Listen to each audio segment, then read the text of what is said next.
आगे बढ़ेंगे। Deputy CM Mukesh Agnihotri को एक बड़ी जिम्मेदारी दी गई है। उन्हें जालंधर लोकसभा उपचुनाव के लिए प्रभारी बनाया गया है। कांग्रेस की ओर से मिली इस जिम्मेदारी के लिए डिप्टी सीएम मुकेश अग्निहोत्री ने आभार भी व्यक्त किया है।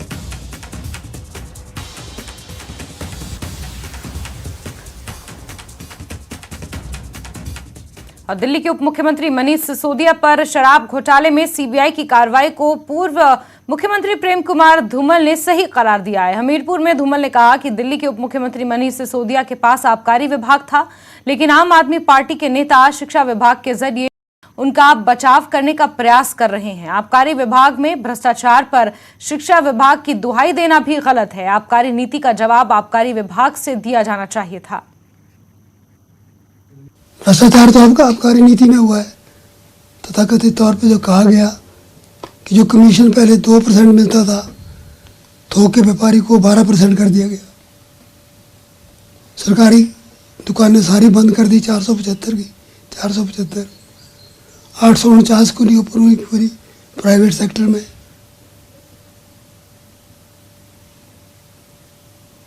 तो जब तक न्याय का निर्णय नहीं आता तब तक कुछ भी टिप्पणी ज़्यादा करना उचित नहीं है, न उनके पक्ष में न उनके विरोध में।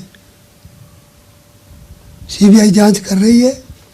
कोर्ट ने सीबीआई के दलील को ठीक माना है, इसीलिए उनका कस्टडी जो है फिर दी गई है सीबीआई के पास। तो कुछ तो मेरिट उन्होंने देखी होगी तभी निर्णय लिया। वहीं पूर्व मुख्यमंत्री शांता कुमार ने भी मनीष सिसोदिया की गिरफ्तारी को लेकर अपनी प्रतिक्रिया दी है। उन्होंने सोशल मीडिया पर अपने लेख में लिखा है कि मनीष सिसोदिया की फितरत सुथरी छवि वाली है, फिर भी भ्रष्टाचार के आरोप में अंदर है।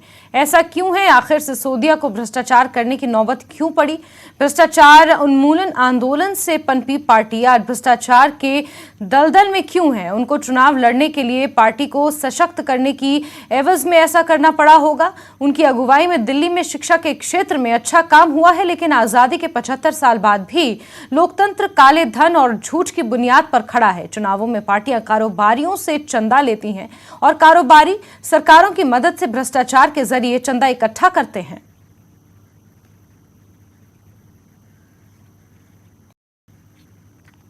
न्यू पेंशन स्कीम रिटायर्ड कर्मचारी अधिकारी महासंघ हिमाचल के अध्यक्ष डॉक्टर संजीव गुलेरिया ने कहा कि केंद्रीय वित्त मंत्री सीतारमण ने न्यू पेंशन स्कीम को लेकर जो भी कहा है वो तानाशाही का जीता जागता उदाहरण है। वित्त मंत्री ने कहा कि एनपीएस का पैसा राज्य सरकारों को वापस नहीं दिया जाएगा।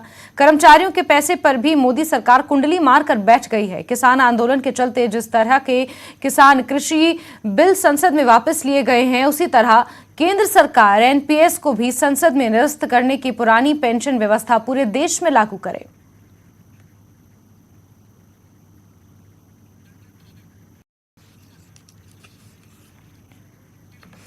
और इसी के साथ बुलेटिन में फिलहाल के लिए बस इतना ही।